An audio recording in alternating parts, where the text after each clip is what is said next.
What's going on, guys? It's Pete from PeteIsip.com, and I'm going to talk about my morning routines of what I do every single day. Because someone asked me, Pete, what is it that you do every single day consistently to whatever it is? To be honest with you, I just want to show you what I do.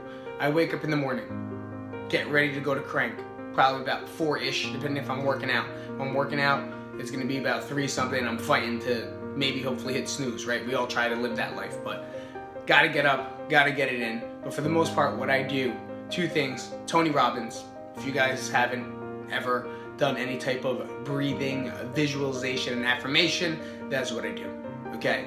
I wake up, I take deep breaths. I do a lot of meditating, but this is one thing I do is make sure I breathe 30 times. Don't get all specific to it. I just breathe in, breathe out, breathe in, breathe out. Try to pull in more air than I can, and exhale less air than I can, unless I'm really hyperventilating or not. But what I do after that is I'll take the time to be grateful. And a lot of people, when they do it, they pretend to be grateful. They pretend that, oh, I'm grateful for my wife, and I'm grateful for my mom, and I'm grateful for, things, and I'm grateful, but you don't feel it. You don't attach the emotion behind it, and that's the mistake.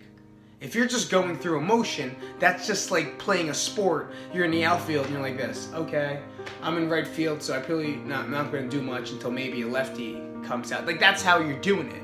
What you want to do is put the emotion behind it, and I do that all the time. So I love my wife, and I'm grateful for my wife, and I picture all the things that she does for me, and I picture the things that we do together.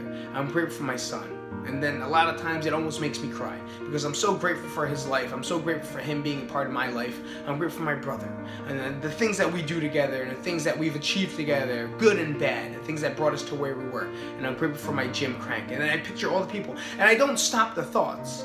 If a person pops up in my head, I'm grateful for them because at that moment I'm really grateful that they just popped up into my head. And it's always the same people over and over again that I see. And then if I see someone else that's from the gym, and then I'm grateful for them because they're a part of the gym. Okay, and I do that for a good 1 to 2 minutes, whenever kind of it stops.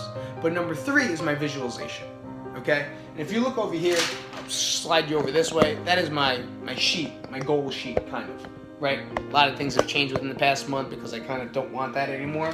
But number 1 is never miss a day, and at the same time, after that becomes a visualization of what I want.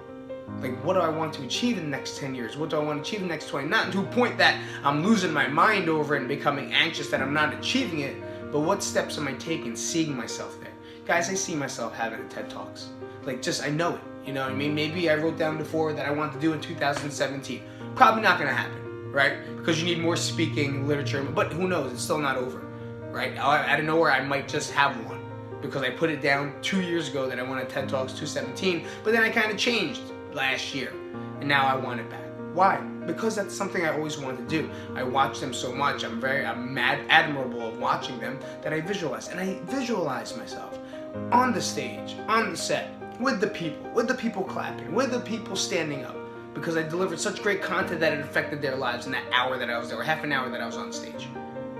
I picture the way we want to renovate this house. We got this house 3 years ago. Obviously, if you look here, this is still wood paneling, except we just painted it a greenish color. I don't know the color green that is. Lime shit. Maybe it is. I'm not sure exactly what it is, but it is. So we picture more of an open concept. When you walk in, the kitchen will be downstairs. And as you walk straight, the kitchen will be here with the sink in the window. And then you make a left into where my office is presently. And this is going to be a big, whatever kind of door that is right here. And then you step in. It could be like a den. And you go inside. There's a bathroom. You take a dump in right over here. That's what I picture. And I see it. And I know the colors. And I asked my wife, what are the colors that you see? What do you see in the backdrop? Do we have tiles? Do we have subway tiling? What's the floor? What table do we want? What's going to be upstairs? And I see it. A lot of us don't take our visualization to that depth. We kind of just say, oh, I want to redo the basement. Well, that's fantastic, because that's the most you're going to get out of it, because you're just redoing the basement. So if you just clean it, you're kind of just redoing it, right? So there you go. That's your goal. Be specific with what you want. Be specific with the emotion that you're grateful for. Okay? I'll see you guys later, man. I gotta go. My name is Pete from PeteIsip.com. Make sure you like, share, subscribe, and comment up, and I'll see you guys soon.